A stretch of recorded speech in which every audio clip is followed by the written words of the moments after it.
अच्छा मुफ्ती साहब, बाप फौत हो गया है, बच्चों ने अभी तक जो जायदाद है वो तकसीम नहीं की, इस दौरान ज़कात पे किस पे है फिर? कि इस्लाम ये चाहता है कई ला यकून दौलतुम बैनल अगनिया मिनकुम, कि दौलत जो है वो मालदारों के दरमियान में न घूमे। हराम की कमाई, हम कोई भी बात कर लेते हैं, उसके हम नाम नहीं लेते। अच्छा, वो एक उससे किसी को ज़कात देता है तो जाहिर सी बात है वो ज़कात तो नहीं है, लेकिन उस बंदे के लिए क्या है जिसको जारी है? जो हराम की कमाई है अगर वो शख्स ज़कात निकालता है तो वो ज़कात नहीं है, लेकिन इसका ये मतलब भी नहीं है कि उस शख्स के पास जो हराम माल है वो उसको चलाता रहे। सूद की एक छोटी सी डेफिनेशन फिर बता दें इनको, ताकि हमारे व्यूअर्स को समझ आ जाए। जिसके ज़रिए से आप किसी भी पैसे को उसके ज़रिए से पैसे को खींच डालें, यह हदीस है। जिस प्रॉपर्टी का रेंट आ रहा हो क्या उस पे भी ज़कात का हुक्म है? कमीशन डीलर लेता है, मतलब कोई अगर वो प्लॉट दे वो कितने हद तक ले सकता है? तो ये मेरे ख्याल में अगर बिफोर टाइम वक्त से पहले टेबल पर बात हो जाए, मतलब पहले तय हो जाए तो बेहतर। कौन कौन सी प्रॉपर्टी पे ज़कात फर्ज है? उस पर कोई ज़कात नहीं है। इस्लामाबाद में अगर हम देखें तो कुछ ऐसे बैंक्स हैं जो लोगों को घर बनाने के लिए कर्जा देते हैं। कर्जा जाहिर सी बात है उसका कुछ ना कुछ एक बेनिफिट भी लेते होंगे, तो ये हवाले से आपका क्या है कि ये भी सूद में आता है? तो इसकी मिसाल यूँ समझ लें जैसे कि आजकल के आप एक मुकम्मल स्कूल को चला रहे होते हैं, लेकिन बाद आप भी लिख लेते हैं कि मेरे पास भी नाजरे का इंतज़ाम भी है और हिफ्स का इंतज़ाम भी है। अस्सलाम वालेकुम, आप सबको रमज़ान की बरकतें मुबारक। व्यूअर्स, कारोबार और रियल एस्टेट के हवाले से आप लोग के बहुत सारे सवालात होते हैं और उनके जवाबात देने के लिए आज हमने मुफ्ती मोहम्मद अली साहब को दावत दी है कि बहुत सारे आप लोग के सवालात होते हैं, चाहे वो रेंट के हवाले से हो, शॉप्स के हवाले से या ज़कात के हवाले से। तो आज उन पे एक तफसीलन हम लोग बात करेंगे। वीडियो देखने से पहले हमारा यूट्यूब चैनल ज़रूर सब्सक्राइब करें, बेल आइकन को प्रेस करें ताकि रियल एस्टेट के हवाले से कोई भी ऐसी इन्फॉर्मेशन हो तो वो आपको टाइम टू टाइम अपडेट मिलती रहे। मुफ्ती साहब कैसे हैं आप? खैरियत से हैं? शुक्रिया अल्लाह, ठीक है, अल्लाह कैसे हैं? खैरियत से। शुक्र अल्लाह का। सब हमारे जो व्यूज़ हैं बहुत सारे ऐसे सवालात करते हैं जी जी बिल्कुल, कि जो हमारी टीम मेंबर्स को वो सवालात मिलते हैं और वो फिर हम लोग उनको आज इंशाल्लाह डिस्कस करेंगे ताकि वो सवालात हमारी टीम मेंबर्स को भी मिले और जो हमारे व्यूअर्स हैं उनको भी साथ साथ वो भी अपडेट होते जाएं। बहुत मुनासिब। जी, तो पहला सवाल ये है कि जिस प्रॉपर्टी का रेंट आ रहा हो क्या उस पे भी ज़कात का हुक्म है? यानी कि कोई हमने घर दिया हुआ है या शॉप दी हुई है तो उसका हमें जब रेंट आता है और उसकी मार्केट वैल्यू के ऊपर ज़कात होगी या जो फिर उसका रेंट आ रहा है हमें तो ये किस पे ज़कात होगा? बिस्मिल्लाहिर्रहमानिर्रहीम। सबसे पहले तो आप हजरात का शुक्रिया। मेरे मोहतरम, मसलन किराए का घर है और जो किराया आप वसूल कर रहे हैं वो सिर्फ उसी पर ज़कात है जो मकान की कीमत है, जो मार्केट की कीमत है उस पर ज़कात नहीं है। यानी कि कोई घर की और हमें इसमें फिर ये भी है कि वो किराया भी साल भर आपके पास पड़ा रहे, अच्छा उसके ऊपर साल गुजर जाए, ठीक है, ज़कात का हुक्म तब उसकी तरफ मुतवज्जे होगा और साल भर पड़ा रहने के बाद फिर आप उससे ज़कात देंगे। अगर फॉर एग्ज़ाम्पल आप मार्केट से किराया ले रहे हैं, घर से किराया ले रहे हैं, लेकिन साथ साथ आप मेडिकल में, एजुकेशन में उसको खर्च कर रहे हैं, ठीक है, तो जो पैसा खर्च हुआ उस पर ज़कात करें। मैं बिल्कुल समझ गया। अच्छा मुफ्ती साहब, एक और सवाल ये है कि बहुत से लोग कहते हैं कि हम जो प्रॉपर्टी टैक्स है, चाहे वो दुकान है, प्लॉट है, उसका टैक्स हम गवर्नमेंट को दे रहे हैं, हमें फिर वही हमारे लिए इनफ है, उसकी क्या ज़कात भी अलग से देंगे ये लोग? इनकम टैक्स अलग चीज़ है और ज़कात अलग चीज़ है। ज़कात फरीज़े खुदाबंदी है, इबादत है, और इनकम टैक्स जो है मेरे मोहतरम ये मुल्क की ज़रूरियात को पूरा करने के लिए एक तरीक़ाकार है। और एक ये है कि वो हुकूमत वक्त कभी अच्छे कामों में भी उसको सर्फ करती है और कभी उलल्ले तुलल्ले कामों में भी उसको खर्च कर रही होती है। तो ज़कात आप अलग देंगे और इनकम टैक्स जो है वो अलग देंगे। ठीक है। तो मुफ्ती साहब, हमने देखा कि ये 3 से 4 साल बहुत सारी सोसाइटीज़ ने ऐसा किया कि उनके पास अगर जगह है कोई 2000 प्लॉटों की, लेकिन उन्होंने मार्केट में बेचा तकरीबन 6 से 7-8 हज़ार प्लॉट्स। उनका कहना ये है कि हम लोग इसको कवर करेंगे। अब देखें वो कवर करना भी बड़ा रिस्की होता है, अगर देखें हो सकता है उनको ज़मीनें ना मिले आगे जाके, तो इसके हवाले से सर आपका क्या नुमाइंदा? उनके पास जिस वक़्त वो ज़कात निकालना चाहते हैं तो उस वक़्त तक ज़मीन कोई भी हदूद अरबा कोई भी चीज़ उनके सामने तो है ना, हवा में तो एक चीज़ नहीं है, बस जिस ज़मीन के जिस जहाँ तक वो मालिक हैं उसी हिसाब से वो ज़कात। ठीक है, ठीक है। मुस्तकबिल में मंसूबे तो इंसान के बहुत ज़्यादा होते हैं ऐसे ही, लेकिन उसका एतबार शरीयत में नहीं है। ठीक है, मैं समझ गया हूँ बिल्कुल। अच्छा मुफ्ती साहब, ये जो कमीशन डीलर लेता है, मतलब कोई अगर वो प्लॉट दे, वो कितने हद तक ले सकता है? एक तो इसके लिए मुनासिब तो ये है दोनों फरीकैन से वो पहले तय कर ले कि मैं आपसे भी इतना ही लूंगा, मतलब 2% बताए उनको, बताएं। ठीक है, ठीक और है। एक मार्केट में जो सिस्टम चल रहा होता है, और कई मरतबा बड़े सौदे में लोग फिर कुछ रियायत भी कर लेते हैं, ठीक है। तो ये मेरे ख्याल में अगर बिफोर टाइम वक्त से पहले टेबल पर बात हो जाए, मतलब पहले तय हो जाए तो बेहतर। बाकी कमीशन लेना ठीक है। ठीक है, उसकी वजह ये है कि उसमें वो बंदा खुदादाद सलाहियतों को इस्तेमाल भी करता है और अपना वक्त भी, फ़ोन भी और वसाइल भी इस्तेमाल करता है। ठीक है। अच्छा मौलाना साहब, अगर हम देखें तो हमारे पास एक चक्री की बेल्ट है, इसी तरह लाहौर में काला शाकापू है, बहुत सारी सोसाइटीज़ बनी हैं, प्लॉट्स आए हैं वहाँ पे, फाइलें बिकी।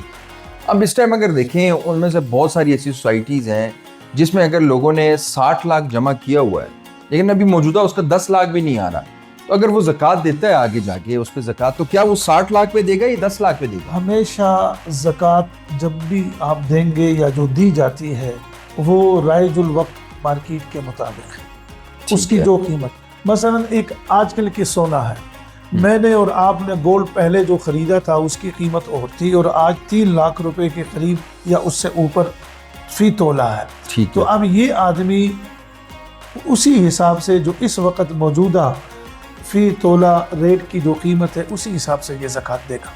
ठीक जो अपने दौर में ये, हाँ, और खुदा न करे हर चीज़ में अप डाउन भी है, यही इसकी कीमत गिर जाए तो फिर जब कीमत गिरेगी तो फिर ये उसी हिसाब से ज़कात देगा। ठीक है, ठीक है। अच्छा मुफ्ती साहब, कौन कौन सी प्रॉपर्टी पे ज़कात फ़र्ज़ है? जैसे कि अब अपार्टमेंट है, 20 लाख का अपार्टमेंट भी है, घर भी है, दुकान भी है, अच्छा प्लॉट भी और फाइल भी है, यानी कि फ़ाइल जैसे कि आपको पता है वो भी मौके पे कुछ भी नहीं है, और प्लॉट है, तो इनमें से ज़कात फ़र्ज़ किस पे है? अच्छा, आपने जो सवाल किया वो सवाल ये किया कि किन किन जगहों के ऊपर वो जो है वो ज़कात, दुकान है। जी मैं समझ। हाँ, मेरे मोहतरम, एक आदमी ने प्लाट ख़रीदा है और अगर उसने इस नीयत से ख़रीदा है कि मैं इसमें घर बनाऊंगा, ठीक है, जब वो बनाता है, लेकिन नीयत उसकी यही, उस पर कोई ज़कात नहीं है।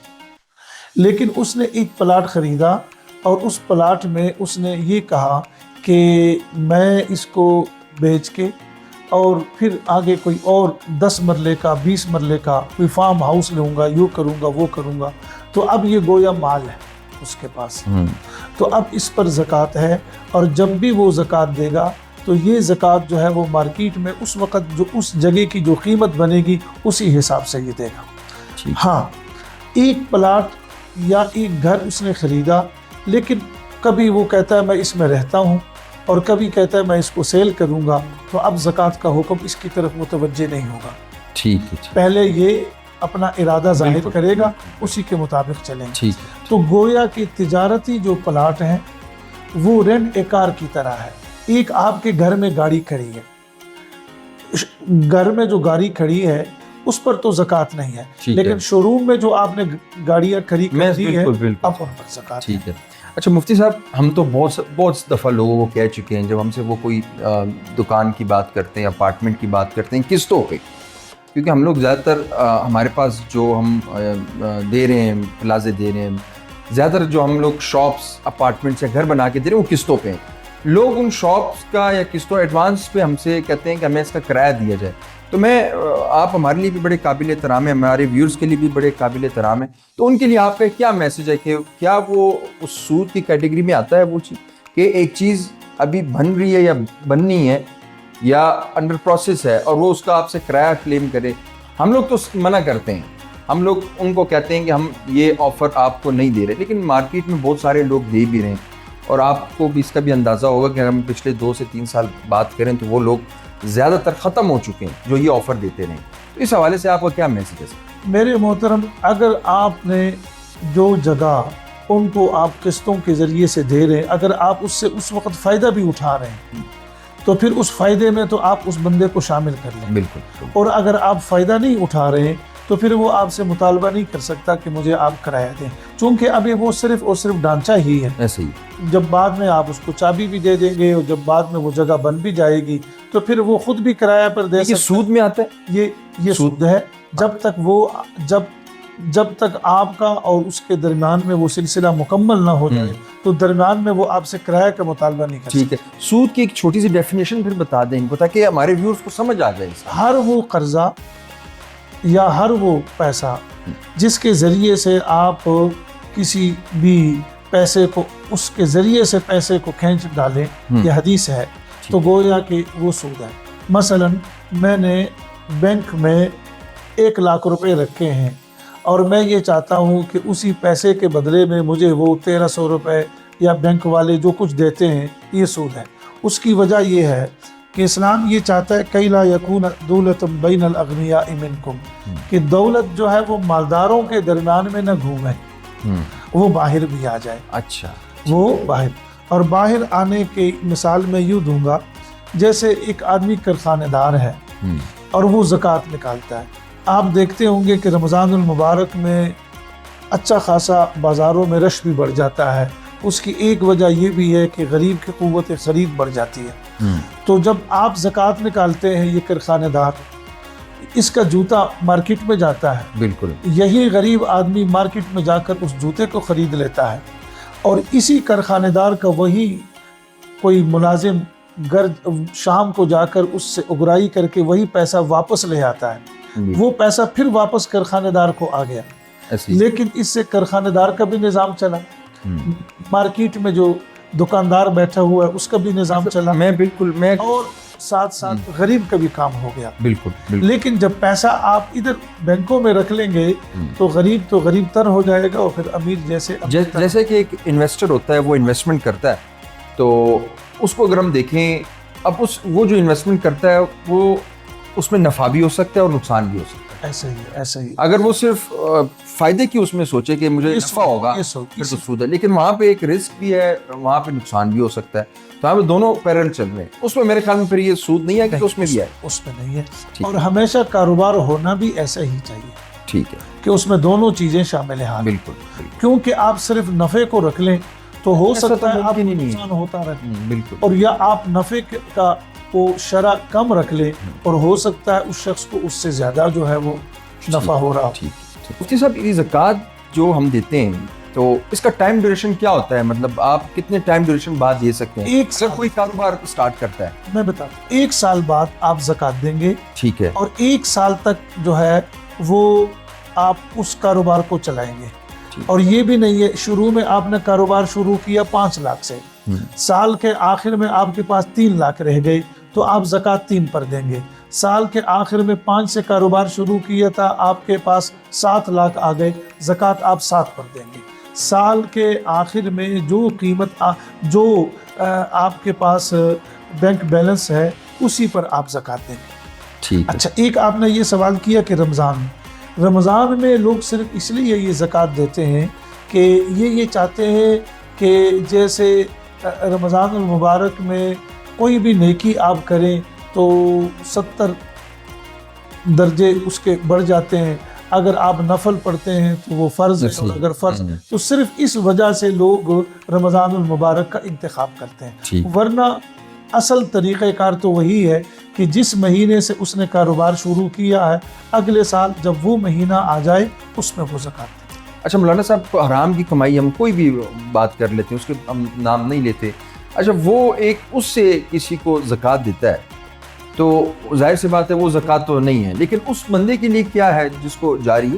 جو حرام کی کمائی ہے اگر وہ شخص زکوٰۃ نکالتا ہے تو وہ زکوٰۃ نہیں ہے. اس کی مثال ایسا ہی ہے جیسے ایک آدمی نے وضو نہیں کیا اور وہ نماز پڑھ رہا ہے تو نماز ہی نہیں ہے، تو حرام کی کمائی پر تو زکوٰۃ نہیں ہے.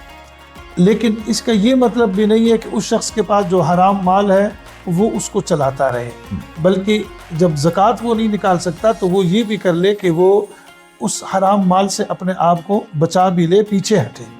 ہاں، جس شخص کو وہ دینا چاہتا ہے تو وہ صدقے کی نیت کے بغیر دے دے، اور اگر وہ ضرورت مند ہے تو وہ اس کو استعمال کرے، ورنہ نہ کر لے. ٹھیک ہے. اچھا مفتی صاحب، باپ فوت ہو گیا ہے بچوں نے ابھی تک جو جائیداد ہے وہ تقسیم نہیں کی, مطلب بہن کو نہیں پتا, بھائی کو ابھی تک تقسیم ہی نہیں ہوئی, اس دوران زکوٰۃ کس پہ ہے پھر؟ جی ٹھیک ہے, ایک تو یہ ہے میرے محترم کہ گھر کا کوئی نہ کوئی چودھری تو ہوگا نا, بالکل کوئی سربراہ تو ہوگا, وہ زکوٰۃ نکال دیں. ورنہ پھر یہ ہے کہ جب یہ حصص ان میں تقسیم ہوں گے تو پھر اس پر جو وقت گزر چکا ہوگا وہ اس حساب سے دے دیں گے.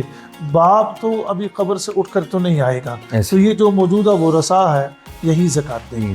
ٹھیک ہے مفتی صاحب, بہت سارے ایسے بینکس ہیں, میں اگر نام نہیں لیتا لیکن اسلام آباد میں اگر ہم دیکھیں تو کچھ ایسے بینکس ہیں جو لوگوں کو گھر بنانے کے لیے قرضہ دیتے ہیں, یا وہ گھر بنانے کے لیے, پلاٹ لینے کے لیے, یا دکان لینے کے لیے, اپارٹمنٹ کوئی بھی ہو, تو وہ قرضہ دیتے ہیں. قرضہ ظاہر سی بات ہے اس کا کچھ نہ کچھ ایک بینیفٹ بھی لیتے ہوں گے اس کا, تو یہ اس حوالے سے آپ کا کیا ہے کہ یہ بھی سود میں آتا ہے؟ ایک تو میرے محترم آج کل کے ہر بینک والوں نے کوئی شرعی ایڈوائزر بھی اپنے رکھے ہوئے ہیں, یعنی یکمش یوں کہہ دینا کہ یہ سب کچھ ناجائز ہے یہ بھی مناسب نہیں ہے.